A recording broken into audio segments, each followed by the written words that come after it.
Hello, my name is Lynn Stanley, and I serve as Curator of Education at the Provincetown Art Association and Museum. It's my pleasure to welcome you to the final Freddie Levin Lecture of the season with the artist Judith Trepp in conjunction with her exhibition at Campiglia Ma. A catalog celebrating Trepp's work has been published by PAAM this summer. This beautiful volume is available for sale in the museum store, so check it out, it's really great.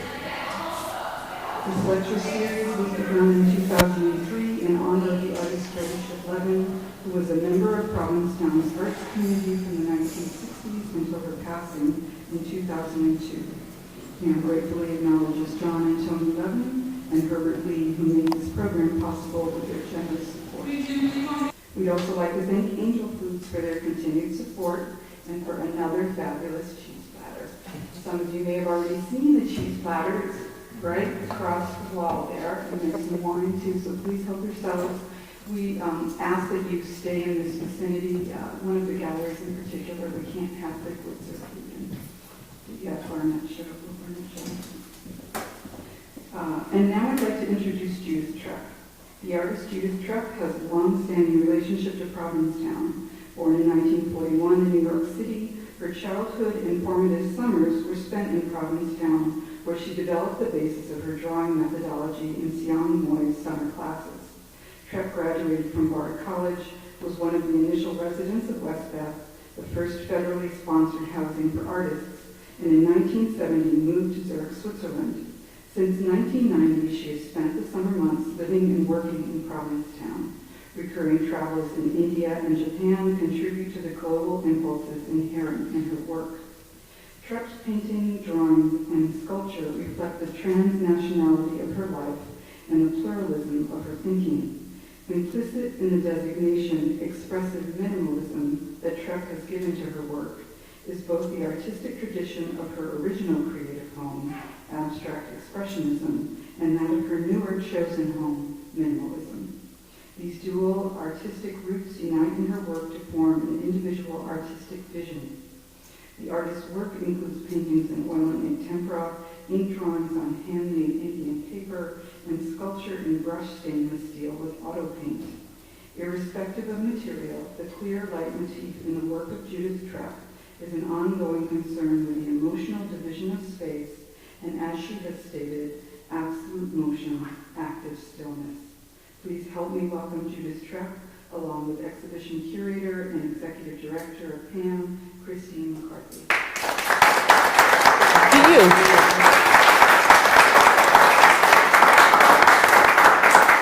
Thank you, Lynn. So right before I came downstairs, PAAM has a little Facebook thing, and somebody wrote tonight, "Hey Freddie, way to go, you've done great things at PAAM." So I just wanted to say, I think Freddie has done great things for us as well. So John and Tony Levin, who are sitting right there, I want to thank them so much for making this happen. Another reason why I love hearing that kind of thing, and especially in response to very minimal or contemporary work, is that we do get people who come in with certain shows and they look around and they kind of get this look, the furrowed look. I don't get this, and they move into another space. So the opportunity for us to sit here in the room with the artist, especially, so that you can get a better sense or a different sense of why the artist produces work the way they do, the different materials, the concept, and the process. And that's something that I've been fortunate to do probably over the last 4 or 5 years. Judith and I have just been meeting a lot. I wasn't able to do my site visit in Switzerland yet, but I will. You have that coming. But anyways, it's really been a true pleasure for me to listen, to sit and listen, because that's hard for me because I have such a mouth, but to really listen to somebody talk to me about what they do and how they do it, and the multiple materials and the execution, the design, the line, the colors, the minimal. And so when we were laying the show out, you know, Judith's vision and my vision, we hadn't really talked about the pieces that were going to be in the show. We had a lot of pieces, and we had to figure out what was going to work. And together, we actually, it was symbiotic with that. It was perfect. Well, no, it's not good, but it was totally harmonious. Harmonious, that's it. But the idea for me, and looking in this show, especially the black painting on the wall and the sculpture in front of it, how the sculptures, which are relatively newer in Judith's body work, actually extract the line right from the piece and they pull it right out into the space. And that was something that as we kept discovering more and more about each other's sense and work, it just really pulled it together. So I'll talk a little bit more about the curatorial process after I let Judith talk a little bit to you about her artistic process and actually how she produces the works, how she actually thinks of these little subtle nuances like the bottom panel on this piece. And we'll talk a little bit more about specific pieces, but why don't you talk a little bit about you and how you sort of got to where you are? Okay, but first, I'd like to thank you because it's been an absolutely lovely 4 years and really pleasurable working together, and I can't thank you enough for it. And also the staff at PAAM and the person who made the catalog, Susie Nielsen, and Sam Taggart, who gave us some help at the end with the bases, because that's an art in itself. But most of all to Chris. Thank you. It's really been nice. Yeah. It really has. I don't know, I'm not so good at talking about my work. We'll have to think about it. What? Minimal. I'm fairly minimal about it. I'm interested in several things. I'm interested in creating a moment where action and stillness coalesce on each other, or where they meet and join and are basically the same thing. So one partakes of the other. And in getting there, these paintings have all been, they take quite a long time to make. They're about 17 or 18 layers of egg tempera, which are laid down. You can only do one a day, actually. So it takes time. And the idea there is that the surface should pulsate, but quietly. And it should be, as Chris Busa actually suggested the other day, a skin. And I think that was a very apt description. And then it needs oil, because afterwards I come with oil stick, and this is relatively heavy, and I don't want the work to have a bloom later, an oil bloom. So that is a protective quality. So it's between a very slow process, which is this laying down of color, constantly thinking about it, trying to get nuances out of it. Also, what color? What does the color mean? You'll see there are relatively few bright colors. That's the way it is, I mean, for good or bad. It also reflects quite a lot, the colors reflect quite a lot of the world here, the grayness of today, the blue-gray of the shingles, the walls, also, let's say, the orange, which is not here particularly, but I find it in the bay. When I walk and I look at the sand, there's an orange stuck into the black, into the volcanic granite that's there. So there's quite a lot physically of Provincetown in the work itself, and the rest comes from, I live in Zurich, which is pretty much the opposite, which is green, which is mountainous, but if you think of mountains as sort of an underground wave, you don't go too far away. And I travel as much as I can, so it also has to do with that. Yeah, as a preliminary. And the other thing that, again, which attracted me to the work too, is in looking at the big, the vertical there. Judith, we talked a lot about this piece, about the texture, about the flow, and the inspiration for this was one of the piers in Provincetown. So we have done, so many shows that focus on, water, the piers. Judith has been influenced by this landscape for so many years. So her response to it is very, very different from somebody else's. And that's the other reason why I think it's important to look at the line horizon, whether you see landscape or seascape or, this flow and rhythm that she's used with this continuous line. And so in asking her questions about her work, it does come up the same as maybe someone who's painting a more literal landscape or seascape. And those are the kinds of questions that we asked each other and talked about in terms of looking at how she actually creates the work. And in thinking about her process about layering and layering and layering and layering, and that's what I always thought of, like a sheath as well. Yeah. Looking at these, I mean, it almost has a feeling of like, you know, a material or fabric that Right. you've incorporated into the pieces as well. And so when you spend a lot of time with them and the way they change during the day with the light as well, they take on different nuances. And looking, you know, I am looking at the blue one behind all of you that has this really kind of beautiful brownish line in it that relates to the orange one next to it and really picks up these oranges and blues. Again, really subtle colors. But when you look across to Truro at a sunset day, especially in the wintertime, you'll see those colors. And so for me, when I walk around the show and I think about, you know, maybe some of the surf or some of the more textured pieces that move along the other wall, I can completely relate to these paintings in terms of my surroundings too. And so they don't feel obscure to me. They feel like I can completely see this in every day. And I know that's something that we had talked about as well. Right. Yeah. I think that for people to get the most that you can actually out of Judith being here, I would love for people to ask her questions to spur some conversation so you can learn a little bit more about what she does as well and your inspirations and things like that. Christine, Yeah. may I ask something? Yes. I am just so disobeyed There's no thinking. that Judith Trepp is here with someone with your passion for her work, making comments about particular paintings. We could extend everything you said into volumes. It could be elaborated, it could be really complicated. This business of the line, this business of three parts of the line, which she disguises, these cloud-like shapes, these mountain shapes, these disguises, these are abstractions. And she is a secret abstractionist. Now, nobody knows what abstraction is. Abstraction is talking in meta speech.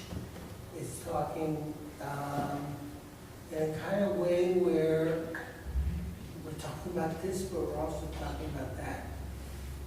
And that's the beauty of Judith Trepp's work. I'm actually here kind of doing research because I'm going to have her on my radio program, our talk, in a couple of days, and I'm just trying to figure out what I'm going to ask her. But I have spent some time looking at her work, and I've been so delighted because, you know, next year we're going to do the Motherwell show. We're going to have the history of the art colony. What Judith Trepp is, do I say Trepp or Trepp? Trepp. Trepp, yeah. Trepp is good, but Trepp is better. But the beauty is, they kind of pare down evocations of feeling. And I always connected this with Motherwell. Excuse me, Christine. That's fine. But in terms of the Zen-like gesture, like the Beside the Sea series of Motherwell and stuff. And so all Judith has left out is the connection. She's left the ellipse, absence. The line could continue, but she breaks the line. And suddenly, we have to connect the line with her own mind. Wow. I mean, that's really terrific. That's why I congratulate you. Thank you. And that's what we're going to talk about on our program. Okay. Don't forget That. Thank you, Chris. Thanks. Elaborate that stuff. But I do think that this show will be explored. It will, what we've done tonight, and this kind of bringing an artist who's produced work, and we haven't spoken of a sculpture, have we? Not yet, but we'll get to that. But we have the idea of the the tripod idea, the thing, we have the tripod meaning the past, present, and the future, of course. And so suddenly, we've got mystery. We've got a mystery overlaid on these simple, minimal indications. And I'll let you continue. Don't give your whole show away. Patty, you had a question. Judith, I was wondering if you mind sharing what, I didn't really see them as landscape, and is that your reference? Is it mostly? Not necessarily. The references are very varied, but I start often with a tiny thumbnail sketch.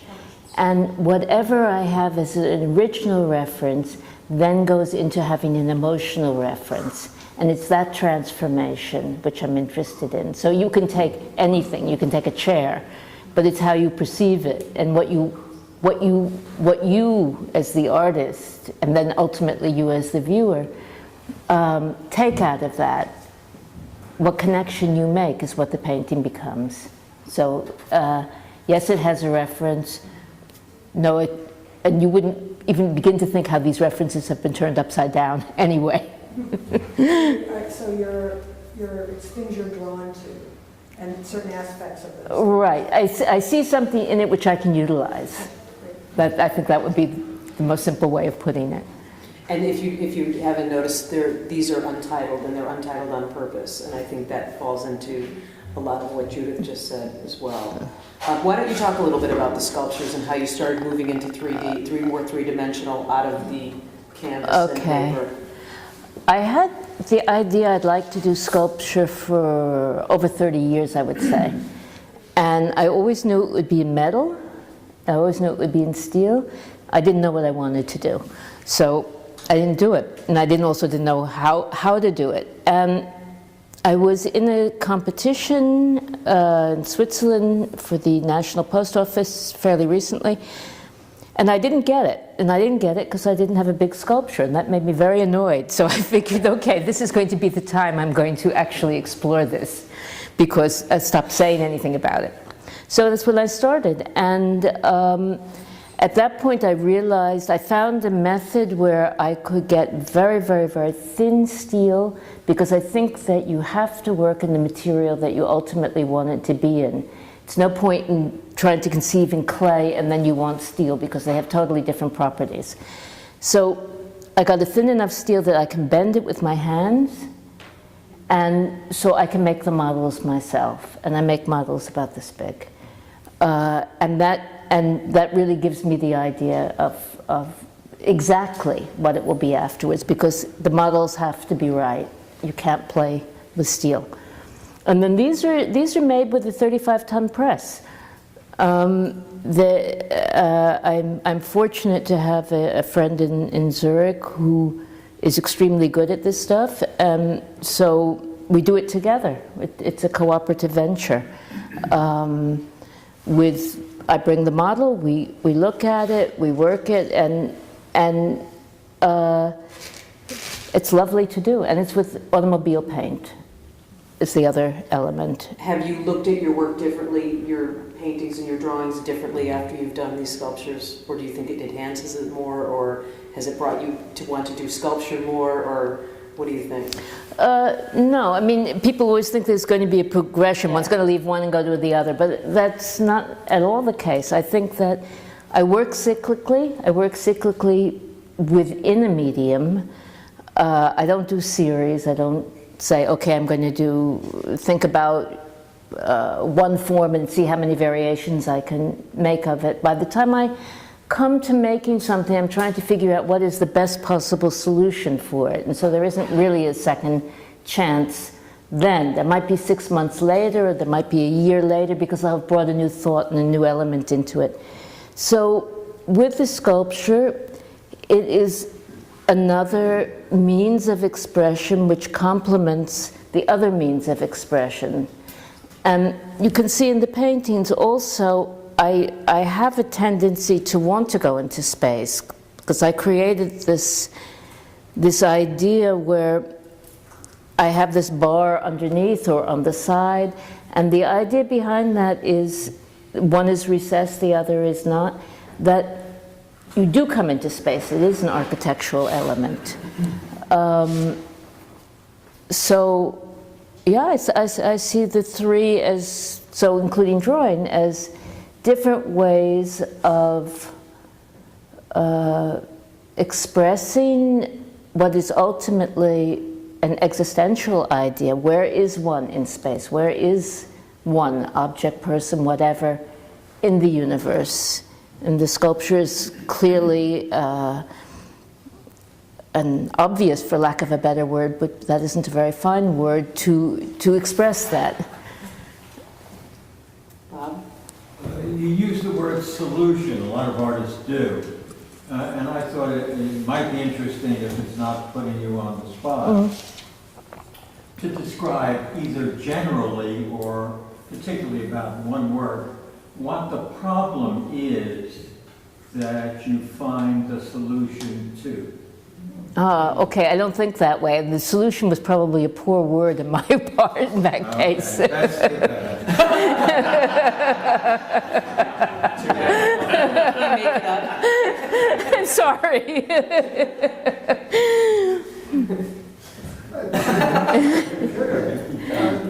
I really think Bob Henry raised a very key point. He asked, is the problem the solution? And you ignored the answer.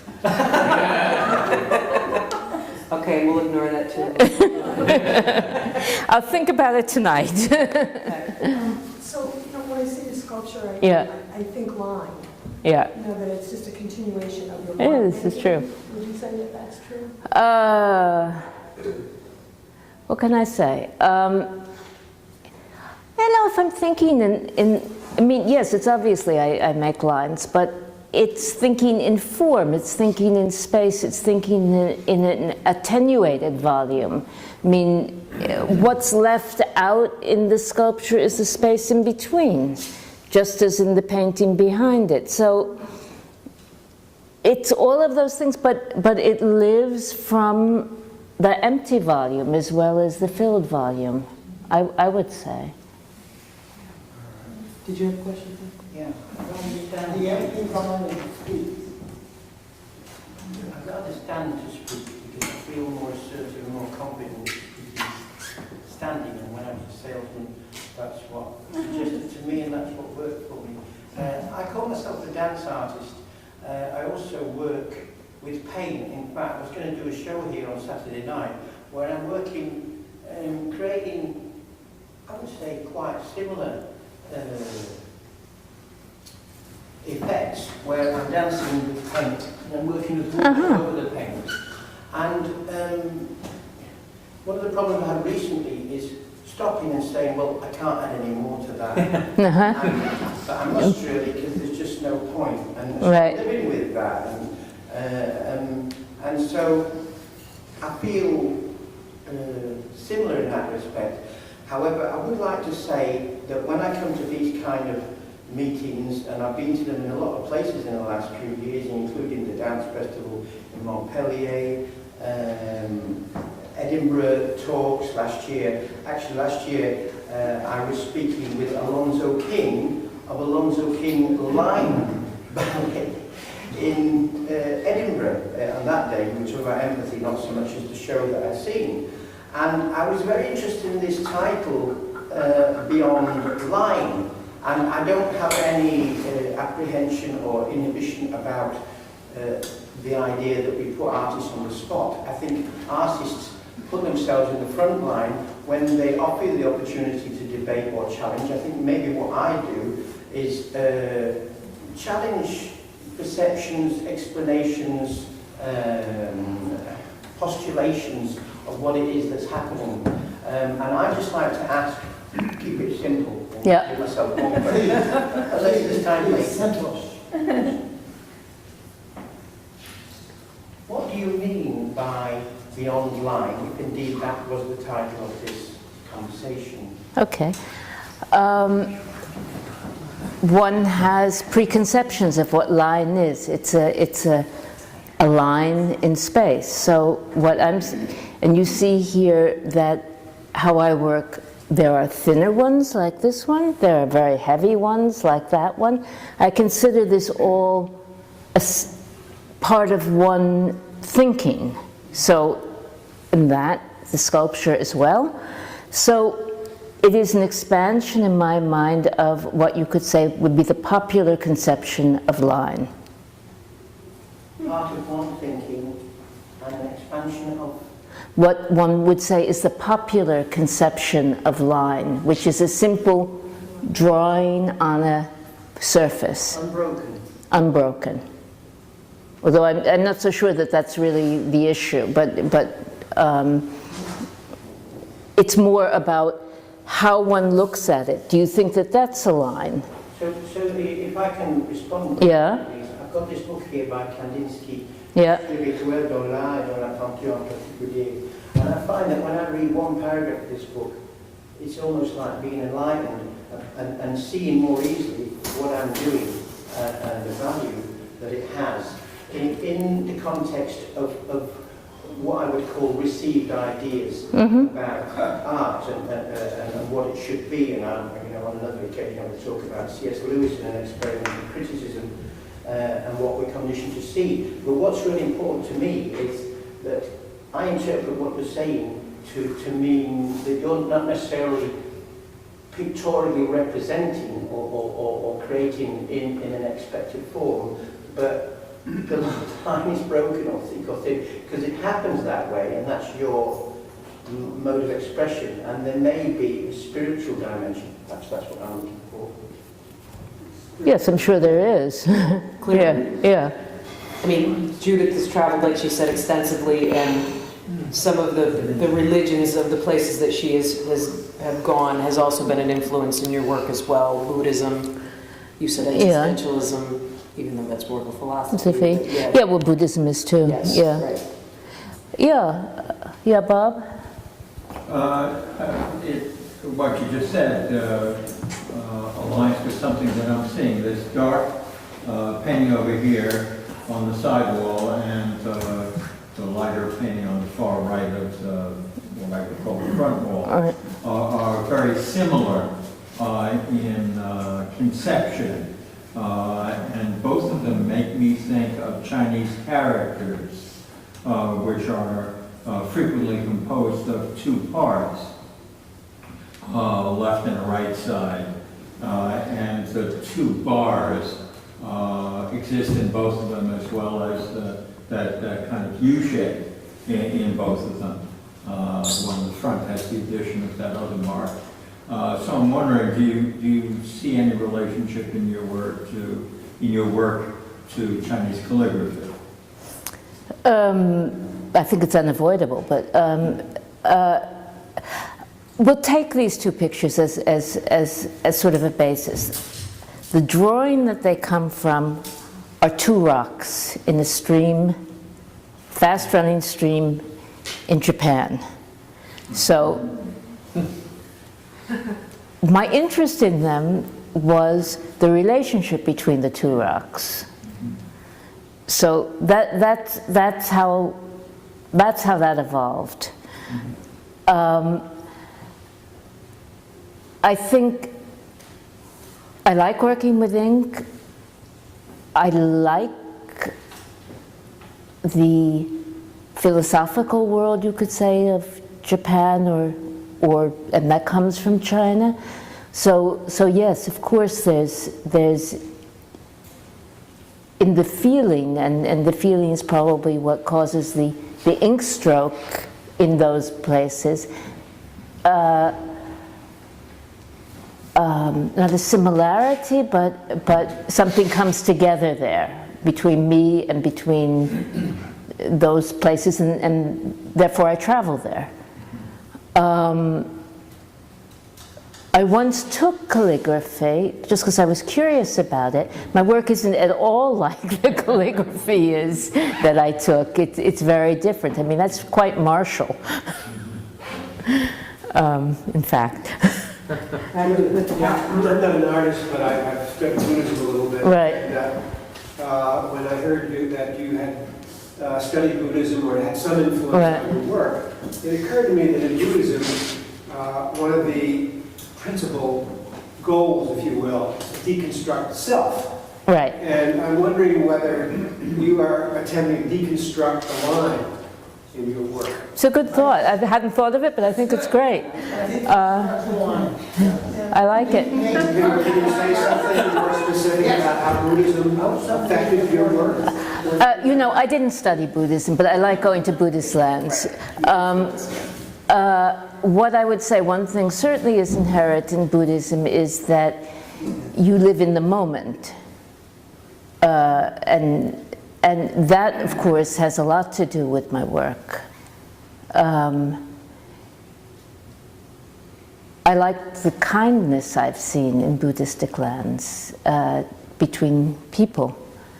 And the space that one tends to give each other somehow. I mean, if you go to Japan and you see how these people live so closely and yet they figure out how to give one a bit of space, or the mask when you have a cold and it's really intended to prevent somebody else from getting a cold. So perhaps a bit of that transfers itself in my work, in that I'm interested in where space and where form meet, and that there is room for both. I'm interested in, do you have particular things you draw with, and do you ever show your drawings? The ink drawings are here. Ink and brush. But those are the drawings that precede the paintings. Right. And there are actually thumbnail sketches which often precede that. No, but those are irrelevant. I mean, this is. Not irrelevant, but they're not public. They're not publicly relevant. Yeah, these are the drawings. In the first few minutes when you spoke, Yeah. I thought I heard you say that there are very few bright colors. Is that in the context of your palette or your palette? My palette. I like to see very bright colors, but they don't seem to work for me with the images I want to create, so I don't use them. I mean, this orange I like very much, the blue I like very much. I have a blue painting in the work in Zurich, but I would be hard-pressed to do a strident orange, I think. I've tried to do a red and a purple, and I've always defunctionated it with time. Couple of things. Yeah. Do you wish these to be spontaneous? Are they spontaneous? They're a combination. So the background is clearly not, or the ground is not spontaneous. That takes a month at least to do. The line is a question of minutes. So it's a question of intensity, focusing, and then it has to go very quickly. Yeah. And could you speak at length about the black one up there, and what would you say? What would I say? What are you asking? I'm asking to speak at length. No, but I'd like to. But you have something in your mind, so I'm wondering what that is. No. Okay. I would not want to do that. Okay, it's okay. Could you speak at length about that? Yeah. Okay. It's probably the last picture I did in Zurich. I began it before I went to India. So it was begun in 2010. It is an unusual one insofar as that it has many surfaces on it, more surfaces than the others. And I don't know, it's a place, but it's also like a living being in a certain sense. It's almost like an animal in a certain way. I felt the need that it would have this bar on it. The bars I put in afterwards always. The color was very hard to get the color that it would work with, that it would say something to the top. I think I must have worked on that bar at least another month to get anything out of it. Yeah. Well, I've been looking at it, and I've been in a couple of times and looking at it, and it's so much more than a line. It could be a whole universe, a big, huge universe. It could be something, a little tidbit of something, but I love the way the more you look at it, it isn't a line across the canvas. It recedes way, way back and comes out and comes off the canvas and around and again. And just listening to, I see, again, so much more in it than I did before. Thank you. Also, I mean, this one has a huge physical presence in the physicality of the paint as well. Yeah. I saw it. Yeah. Yeah. Anna? I get a sense of almost something pulsating in that. The more I look, and on this very quiet background, I mean, that brings forward, but the more I look, there's something, well, I would say something pulsating in there, and so I enjoy looking at it and keep going back and looking at it, and I think it's kind of alive, which is wonderful. I have a comment about the painting and then a question. But it seems so playful to me that it's going off in this direction, that all of a sudden it comes back like this. It seems like really playful. But the question I have is that you talk about less is more. And I know some artists are always adding to the painting. And I was wondering if you could share a kind of mindset to get into, to think that less is more and not to add so much to the painting. I think the hardest thing for anybody is to know when something's finished. So my way of dealing has been to say, as long as something continues to aggravate me, it's not finished, or it's not good. So I could destroy it and it wouldn't matter because it wasn't good anyway. I don't really care at that point. So, but the other very tough thing is when you're tired, of course, you destroy things unnecessarily. So that's a problem in this kind of work because it is fairly immediate, and so you have to make your choices fairly quickly. But ultimately, it's a question of trust, I think. Norma? Yes, I wanted to remark on the fact that when I first came and saw the show, I was privileged to be allowed to share with you what I felt was your initial emotional reaction, not based on anything else except a sense of joy or pain or your openness to life. It to me it's like taking a photograph. When you take it, there's 1 second and something happens in you. And you looked at something that you were ultimately going to paint or not. If it did, it got down to your bare emotion as a woman, as an artist, as a person of the world. As what you did with it later happened almost immediately after, but it didn't happen first, I don't think. I'd like to feel that you allowed me to share that initial emotional impact, because that's what I got out of it. I didn't see mountains or anything. Right. I felt strong emotions, life, beauty, anything I wanted it to be and needed it to be. And that's what I came to thank you for. Thank you. No, that's very nice. Thank you. I'm sorry? Chris, we have a question up in front, please. I've actually fallen in love. I actually haven't seen these canvases before tonight, and I've actually fallen in love with your canvases.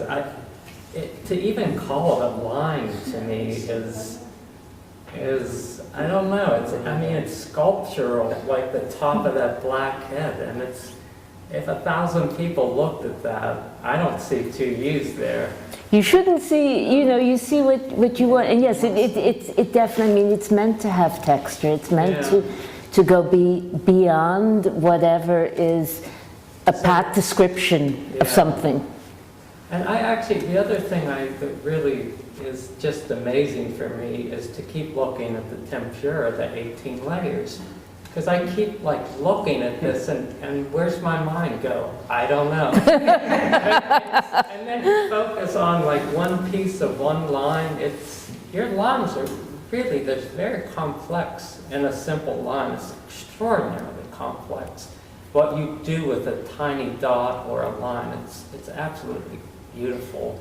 And you'll see in the drawings as well, when you look on the other side, that there will be a line and then a small dot, and then a line and then a small dot, and exactly. And the other thing, again, you do fall in love with these paintings, and you fall in love with her. That's what happens. And they're elegant. There's a sense of elegance in these paintings that when you walk in here, you do feel a calm, and you feel a joy when you look at them, because they can be anything that you want them to be. And that's the beautiful part of work like this, and why we want to show things like this, so that everybody can kind of get their head around nothing. And